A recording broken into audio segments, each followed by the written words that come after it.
Graça e paz, povo de Deus, graça e paz, povo santo. Eu dou graças a Deus também por esse vídeo ter chegado até você, e que eu possa estar edificando um pouco a sua vida. E hoje vamos falar de um assunto meio que polêmico dentro da igreja, tanto da católica quanto evangélica, e as denominações que temos, as pentecostais e as denominações presbiterianas, as denominações batistas, assim por se dizer, que é o Manto e Teté das pentecostais e o Frio Santo das batistas e presbiterianas, que é sobre o dom do falar em línguas. Então, eu vou estar aqui trazendo para vocês não só passagens bíblicas, pois devemos tudo estar na Bíblia, só na a Escritura sempre, e é óbvio, fora as passagens bíblicas, vamos estar aqui também falando da minha experiência com falar em línguas. Vou contar minhas histórias, vou contar as vergonhas que eu passei por causa da minha imaturidade espiritual e tudo. E eu espero edificar um pouco sua vida nessas questões. Primeiramente, o que é o falar em línguas? Depois da morte de Jesus, os discípulos tiveram o dia de Pentecostes, que foi o dia que o Espírito Santo desceu na terra e começou a habitar em mim e você. Perdão, em mim e você não. Em todos aqueles que nascem de novo, o Espírito Santo habita. Porque o mundo fala que todo mundo é filho de Deus, mas isso daí está errado. Só é filho de Deus aqueles que aceitam verdadeiramente Jesus como Senhor e Salvador da sua vida e começam a viver uma vida de santificação por amor e temor a Deus. Eu preciso fazer um vídeo sobre temor a Deus, porque isso daqui está me empolgando demais nos últimos dias também. Enfim, eu vou ler aqui a passagem sobre o dia de Pentecostes para não ficar só nas minhas palavras. E você pode abrir sua Bíblia também, que fica lá em Atos 2, do 1 ao 12 mais um. Faz o L. Eu vou ler na versão NVI, tá?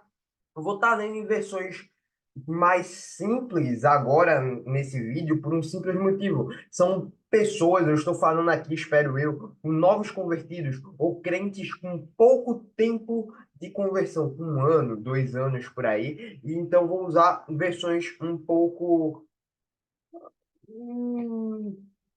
Como que eu falo? Versões mais simplificadas. Vou estar lendo na NVI, que é a nova versão internacional, e na NTLH, nova tradução, não, nova tradução na linguagem de hoje. Então, bora lá, para Atos 2, 1 ao 13. Vou aqui ler para vocês. Ah, no título desse capítulo fala a vinda do Espírito Santo no dia de Pentecostes. Inclusive, uma curiosidade para vocês: 50% da Igreja Católica acha que foi nesse dia que Deus fundou a Igreja Católica. Outros falam que foi quando Jesus disse que sobre a rocha estava firmada lá o nome de Pedro e tudo mais, e ali botou Pedro como um papa da igreja. Eu não vou entrar nessas discussões, só foi para trazer essa curiosidade para vocês. Mas bora lá. A vinda do Espírito Santo no dia de Pentecostes. Quando chegou o dia de Pentecostes, estavam todos reunidos em um só lugar. De repente veio do céu um som como de um vento muito forte e encheu toda a casa na qual estavam sentados. Um ponto. Tem uma ministração ótima. Acabei de assistir do John Bevere também, que quando ele veio no Brasil para uma conferência que teve em Brasília, viu tudo muito bonito, um país alegre e tudo mais, mas não via uma coisa: a presença de Deus naquele lugar, a presença manifesta de Deus. John Bevere começou, ó, só na pada nos brasileiros, na pada. E ainda falou, era uma conferência para crentes, só crentes que iam. Quem ainda não tem amor e temor ao Senhor, que se levante.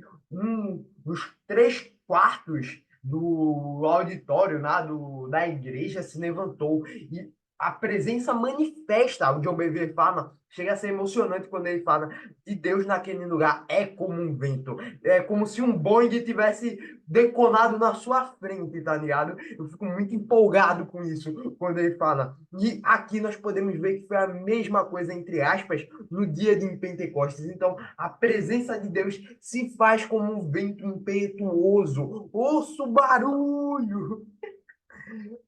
Isso daqui eu fico empolgado com a palavra de Deus. Muitos podem entender toda a casa na qual estavam sentados. Verso 3. Apareceram línguas de fogo que se separaram e pousaram sobre cada um deles. 4. Todos ficaram cheios do Espírito Santo e começaram a falar em outras línguas, conforme o Espírito permitia que se expressassem. 5. Havia em Jerusalém judeus piedosos que procediam de todas as nações do mundo. 6. Ouvindo o som, ajuntou-se uma multidão que ficou perplexa, pois cada um ouvia falar em seu próprio idioma. 7. Atônitos e maravilhas perguntavam: não são galileus todos esses que estão falando? Então, como os ouvimos, cada um de nós, na nossa língua materna? 9. Partos, medos e enamitas, habitantes da Mesopotâmia, da Judéia e da Capadócia, do ponto e da província da Ásia. 10.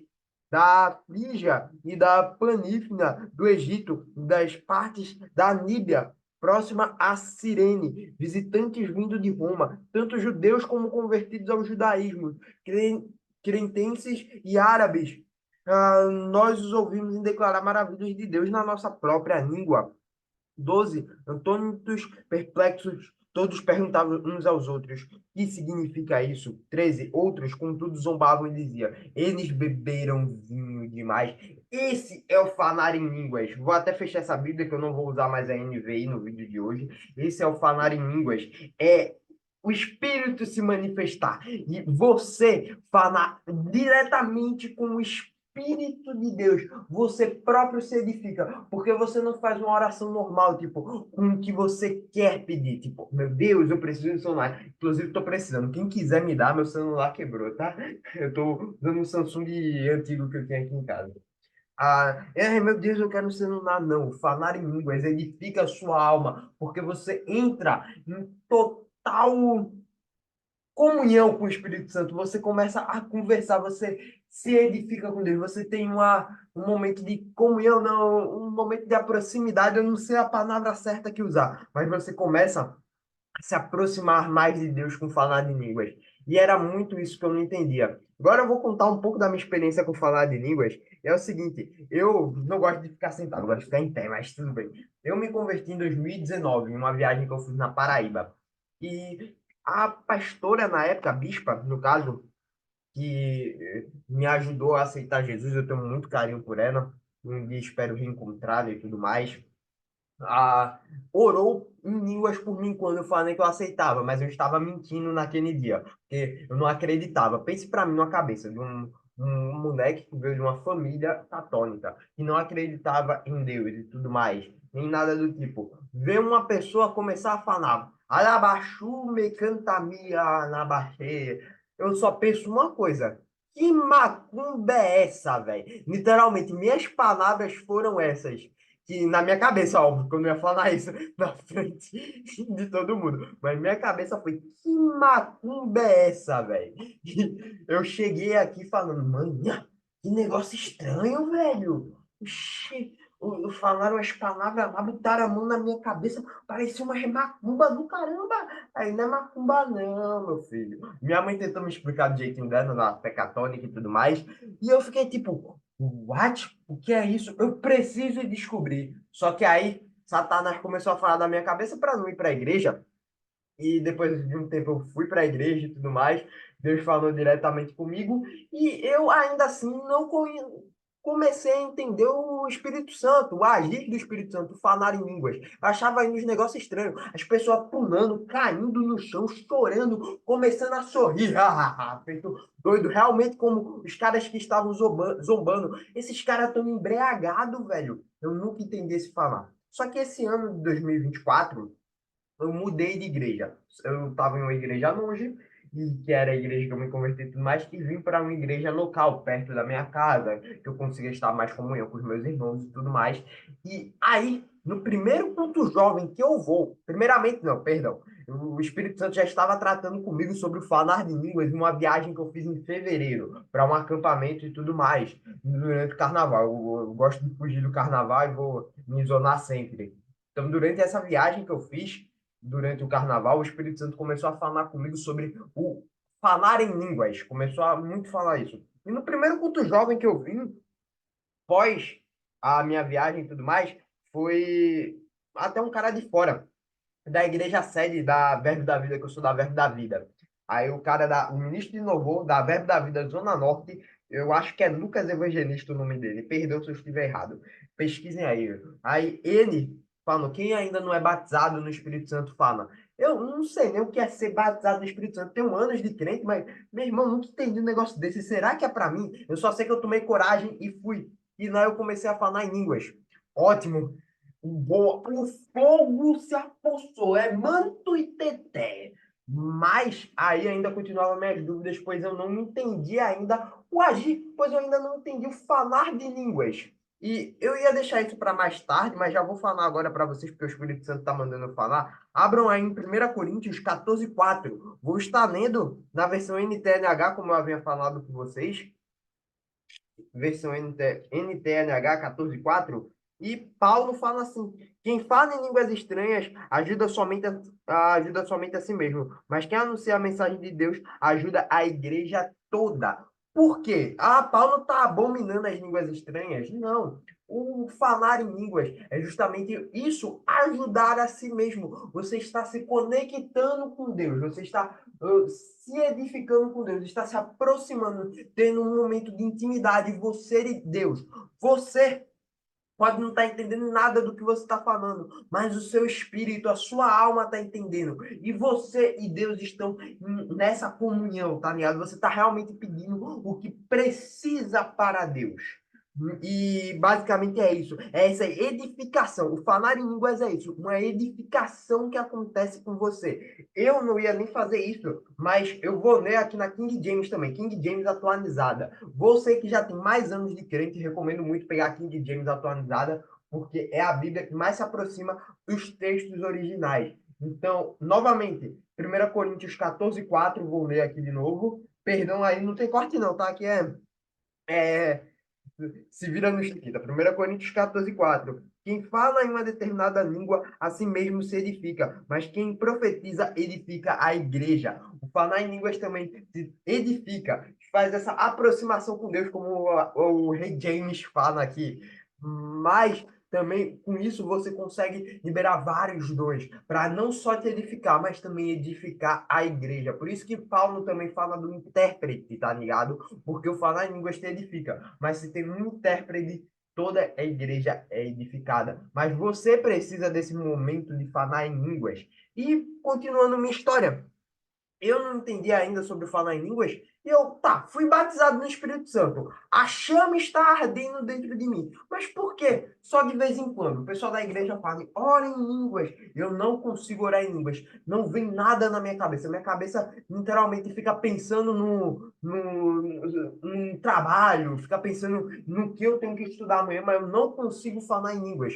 E o meu pastor explicou, pastor aqui da minha igreja pegou e falou: o Espírito Santo, falar em língua, já é um dom que Deus te deu. Você nasceu de novo, você já tem esse dom na sua vida. Você já pode começar. Nasceu de novo, o Espírito Santo já pode ir sobre você e te encher se você for verdadeiro e tudo mais. Caramba, não estou aqui para explicar isso. O dom já te pertence. O Deus já nos deu esse dom por causa de Jesus, por causa do Espírito Santo habitando em mim e em você, tá ligado? E, perdão, eu fico até meio empolgado quando eu falo isso, velho. Tá, o Espírito Santo já habita em mim e você. Mas você só vai conseguir falar o Espírito Santo se tiver intimidade com Deus, caramba. Não adianta você orar em línguas para o Ademachúria me cantabalhar no culto, mas em casa, no secreto, você não orar, não se edificar com Deus. A gente só ora em línguas em público, a gente só ora em línguas assim o tempo inteiro quando a gente começa a criar essa intimidade com Deus. Gostei bastante. Eu não lembro se foi meu pastor ou se foi um ministro diferente que foi ministrar na igreja, que falou assim: não, não tem isso de ser glória, glória, glória, glória, glória, glória, de falar glória, glória um bocado de vezes e você ser batizado no Espírito Santo. Não, já é algo dentro de você. Você só precisa continuar, não deixar a chama se apagar. E eu termino esse vídeo falando: eu oro e peço a Deus para que cada um de vocês, jovens, adultos, mais tempo de evangelho, menos tempo de evangelho, não deixe a chama se apagar. Tem aquele louvor, né? Nós nos tornamos responsáveis, a chama não vai se apagar. Eu oro e peço a Deus pela vida de vocês, para que essa chama não se apague, não só na sua vida, como na minha. Eu estou pregando para mim também. Não deixe a chama se apagar de forma alguma. A chama não pode se apagar. E eu oro para que qualquer espírito de adultério, qualquer espírito de pornografia, qualquer espírito de masturbação saiam de vocês. É essa a minha oração. Eu não conheço nem quem está me assistindo aqui, eu não conheço você, mas eu oro por você. E eu peço a Deus pela sua vida. Se você não tem, ótimo, mas eu estou falando aqui diretamente com quem tem esse pecado, que eu espero que atingir também essas pessoas. Deixa o Espírito te encher. Eu tenho certeza que você será liberto. Amém. Esse foi o vídeo de hoje. Tamo juntasso, galera. Meu Pix novamente está aí embaixo. Não recebo nada por isso, mas caso queira edificar minha vida, é nóis, tamo juntasso. Fui!